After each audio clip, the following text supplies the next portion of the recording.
Hey there, it's Dusty Thunder with yet another Reddit story for you. This one comes from AITA and is titled, Am I the Astronaut for Telling My Mom to Shut Up and Accept That My Wife and I Aren't Naming Our Kids the Way She and Dad named me and my sibling? My wife and I, both late 20s, had our first child together in June. Before he was born, there was a lot of talk about names from different family members on both sides, but the pressure to tell was on my side specifically. We didn't tell a soul what the name would be until our son was born and we had left the hospital.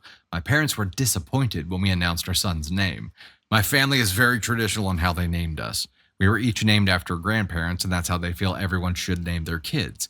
My wife's family doesn't have a tradition when it comes to naming babies. They just name them and go. No fuss or insisting on certain names, but my wife's side tends to favor more uncommon and unusual names.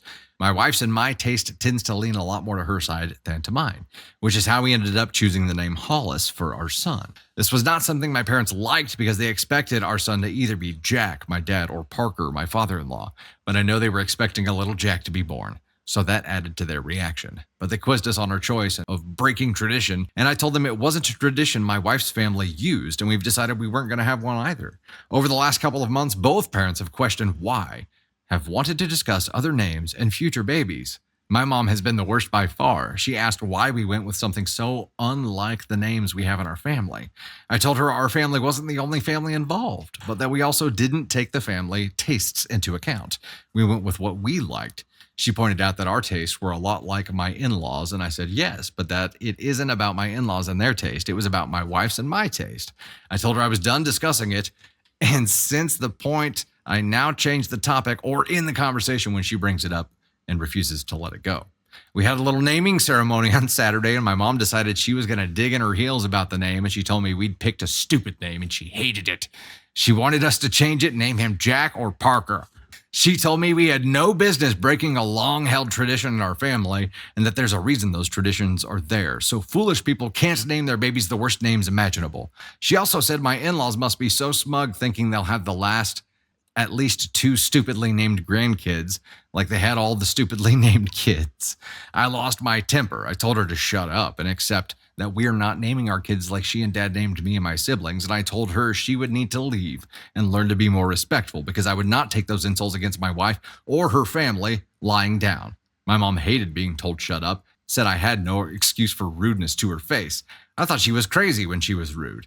Am I the astronaut, though? No. Hell no. Hell no. Wow. And it became very clear halfway through this. By the way, my journey reading this story was, wow, this is very Game of Thronesy, because the family tradition only mattered on the male side. Like even your mom is like, this is how it's done. It is known, Mina Nisa, right? Like very much like this is the way. Very Mandalorian. This is how we do it. This is the way, which means that your mom abandoned whatever tradition or wishes her family had and accepted this. So part of this comes from a place of, well, I took on the burden. Why the hell aren't you? Part of this is either regret for her doing it because she was probably guilted into it because this is how it's done and this is how it will always be. Well, now it's not. And she's like, well, why the did I do it then? There could be some agitation from that angle here, but that there's this expectation that the male lineage, when it comes to naming first names, that whoever they marry has to accept it and agree, and that's just the way it is. It's a little up, right? And then the story pivots, and it becomes, oh, this isn't like her level of ire here has nothing to do with them actually following the tradition. It is about her perception that they are allowing the other set of parents, the in-laws, control, and they're winning. This is a competition between them and the in-laws. Holy shit. Maybe it's both, and I'm sure it is to a certain degree, but the amount of excessive amplification that she had here once it became clear and once she made statements about those smug in-laws, or once she pointed out that his style or their style was very much like the in-laws style, that was the tell, right? Oh, it's being driven by ego. Okay, your ego is bruised because you think her parents have control of us. No one has control of us, Mom. So it's half tradition, half ego.